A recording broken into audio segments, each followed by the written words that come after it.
여러분 안녕하십니까? CJB 뉴스입니다. 3년 만에 거리두기 없는 추석 연휴가 끝나고 또다시 일상이 시작됐습니다. 그런데 잠잠하던 코로나19 확진자 수가 다시 증가하고 올해는 독감까지 유행할 수 있다고 하는데요. 일상은 회복되고 있지만 개인 방역은 여전히 긴장을 늦출 수 없는 상태입니다. 진기훈 기자입니다. 추석 연휴가 끝난 어제 충북의 코로나19 신규 확진자는 오후 4시 기준 1,450명입니다. 지난 8일 이후 세 자릿수를 유지하던 동시간대 확진자 수가 닷새 만에 다시 1,000명대로 올라선 겁니다. 여기에 사회적 거리두기 여파로 잠잠했던 독감의 증가세가 심상치 않습니다. 외래 환자 1,000명당 인플루엔자 의심 증상 환자가 지난달 꾸준히 늘면서 4.7명까지 증가해 올 가을과 겨울의 독감 유행 기준인 4.9명에 근접했습니다. 특히 지난 2020년과 2021년의 같은 기간과 비교하면 거의 5배 가까이 늘었습니다. 코로나 여파로 지난 2년간 독감 예방 접종률이 크게 감소하는 등 독감 면역력이 저하되며 유행 조짐을 보이는 겁니다. 독감 의심되는 환자분들이 조금 더 많이 발생을 한 걸로 생각이 됩니다. 독감 예방접종률이 많이 좀 감소한 상황이었고 독감에 대한 면역력도 감소를 했기 때문에 독감과 코로나는 증상이 유사해 초기 증상이 나타나면 적극적인 검사로 독감인지 코로나인지 병명을 정확히 아는 게 중요합니다. 독감 예방접종도 코로나처럼 증상을 완화하는 데 도움이 됩니다.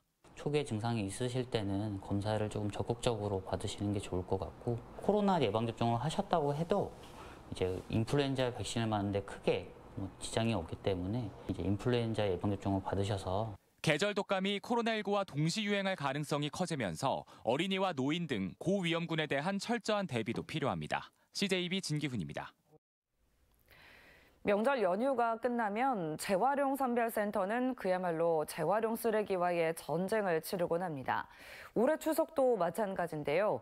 명절 선물 포장이 워낙 많은 데다 분류하는 작업도 만만치 않아 작업자들이 곤욕을 치르고 있습니다. 이태현 기자입니다. 재활용 수거 차량들이 청주 시내 곳곳에서 수거해온 재활용 품목들을 한 곳에 내려놓습니다. 적시장은 그야말로 산을 이뤘습니다. 연휴 기간 동안 쌓여있던 배달용기나 명절 선물 포장 상자들이 대부분입니다. 상자에 붙은 테이프를 뜯어내는 작업은 끝이 보이지 않을 정도입니다. 연휴 마지막 날부터 수거 작업을 시작했지만 아직도 평소보다 2배에 가까운 작업량이 이어지고 있습니다. 한 차로 끝나는 구역인데 한 차 간다니까 두 차 반 정도 하다 보니까 저희들도 힘들고 양이 많아요, 명절 지나면. 청주시 재활용 선별센터의 설계 용량은 하루 50톤. 하지만 명절 끝에는 100톤에 가까운 물량이 들어옵니다. 시설은 전국에서 가장 열악한 편이라 분류 작업은 모두 작업자들이 직접 손으로 해야 됩니다. 분류 작업이 끝났다 하더라도 음식물 찌꺼기 등이 남아있으면 재활용이 불가능하고 겉으론 멀쩡해도 선물용으로 제작돼서 나온 코팅된 상자는 재활용을 할 수가 없습니다. 제품 생산 단계에서 좀 과대 포장을 좀 줄이고 웬만하면 스티로폼이나 비닐류 대신에 종이 포장을 좀 이용을 했으면 하는 바람이 있습니다. 누군가의 마음을 전달했던 포장 용기들이 쓰레기로 되돌아온 가운데 재활용 선별센터는 올해도 심한 명절 후유증을 겪고 있습니다. CJB 이태현입니다. 이른바 차 없는 도청 문제로 호된 신고식을 치른 김영환 지사가 심기일전 초반 실전 만회에 본격 나섰습니다. 경제부지사와 정무라인 등 인사를 매듭지어 도청 진용이 완전히 짜여졌고 일부 핵심 공약의 추진 체계도 갖췄습니다. 민산 8기가 어떤 성과를 보여줄지 도민들의 기대가 큽니다. 주윤광 기자입니다. 김영환 지사가 제안한 레이크파크 르네상스 추진을 위한 민관위원 17명이 본격 활동에 들어갔습니다. 관광업계와 학계, 예술, 의료계 등의 전문가들은 레이크파크를 충북의 새로운 브랜드화하는 작업에 참여하게 됩니다. 그런 조사 연구, 그다음에 스토리텔링 콘텐츠 개발, 그리고 방향을 잡는데 이 노두돌, 징검다리 역할을 우리 전문가들이 하게 될 것 같습니다.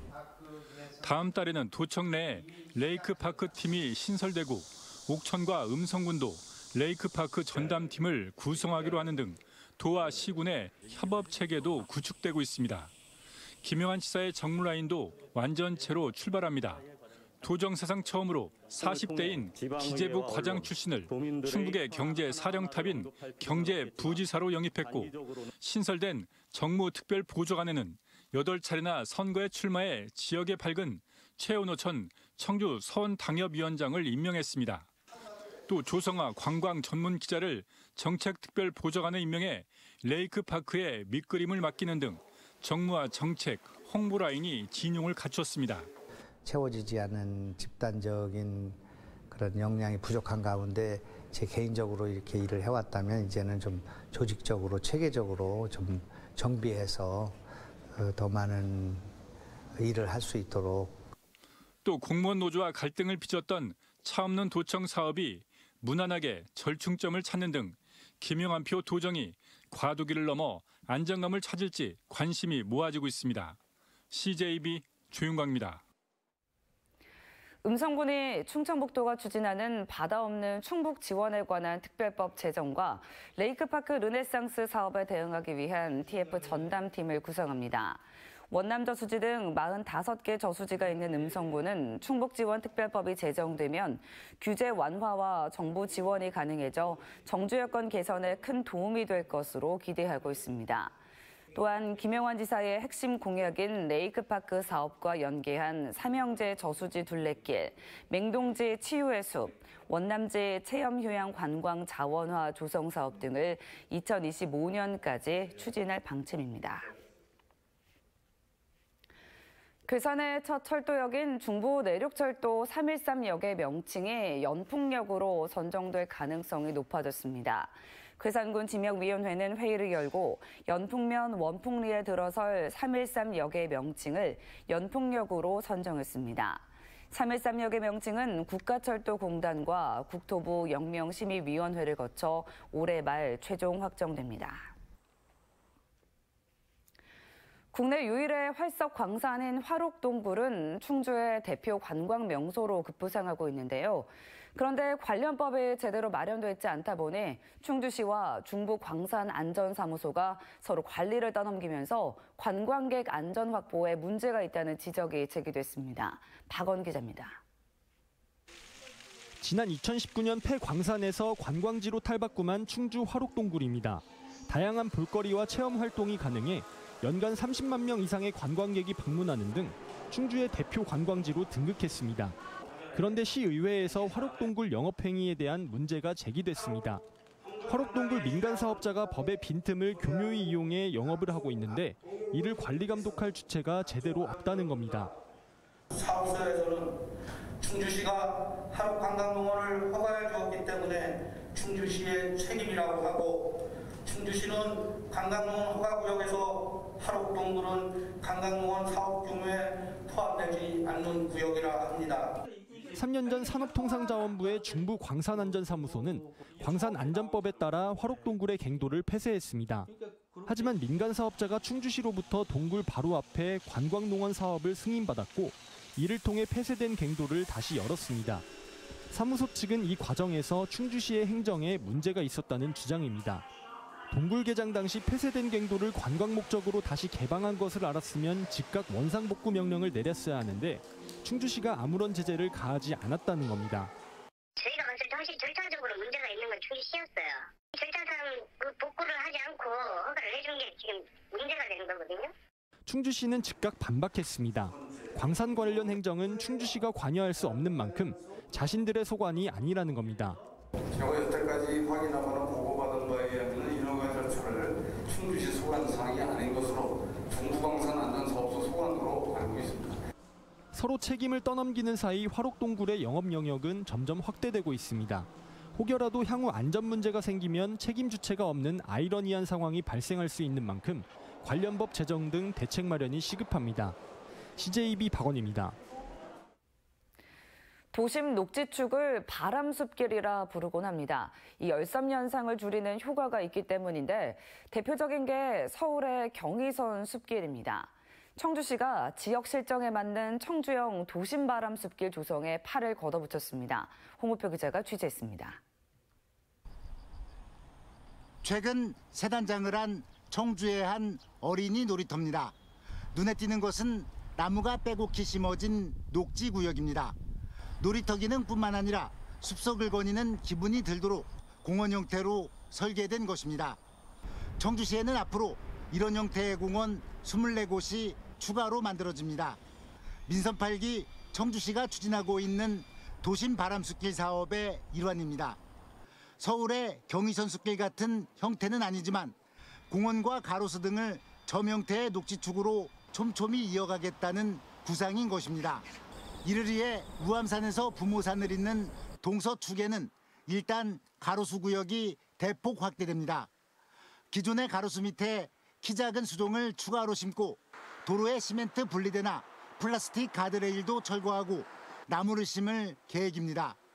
남북축은 무인천을 방향으로 해서 좌우축으로 해서 그 나무를 많이 심어서 그 연결하는 강이나 하천에서 나오는 찬바람을 도시의 그 숲으로 유인해서 청주형 도심바람숲길은 큰 예산을 들이지 않고 열섬 현상을 줄일 수 있고 게다가 시민 휴식 공간을 확충하는 효과도 거둘 수 있을 것으로 기대되고 있습니다. CJB 홍우표입니다.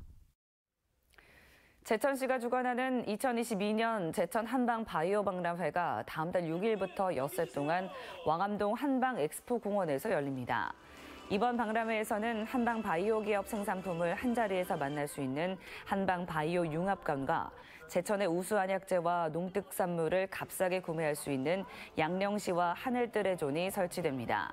이 밖에도 축하 공연과 무료 한방 진료, 바디힐링 족욕 등 다양한 이벤트가 마련됩니다. 정부의 지역화폐 국비 지원이 지난해보다 60% 이상 감소한 가운데 제천시가 다음 달부터 지역화폐 모아의 1인당 월 구매 한도를 현행 50만 원에서 30만 원으로 하향 조정한다고 밝혔습니다. 단양군도 다음 달부터 종이형 단양사랑 상품권의 월 구매 한도를 20만 원으로 제한하기로 했습니다. 충주시도 올해 발행한 충주사랑 상품권 1,200억 원이 8월 말 전액 소진됨에 따라 현재 10% 할인 판매를 중단한 상태입니다. 청주산업단지의 행복주택 552세대가 이달 중 공급됩니다. 청주시와 LH가 공동 추진하는 청주 산단 내 송정동 행복주택은 청년과 신혼부부, 산단 근로자 등이 대상으로 주변 시세의 60에서 80% 가격에 임대합니다.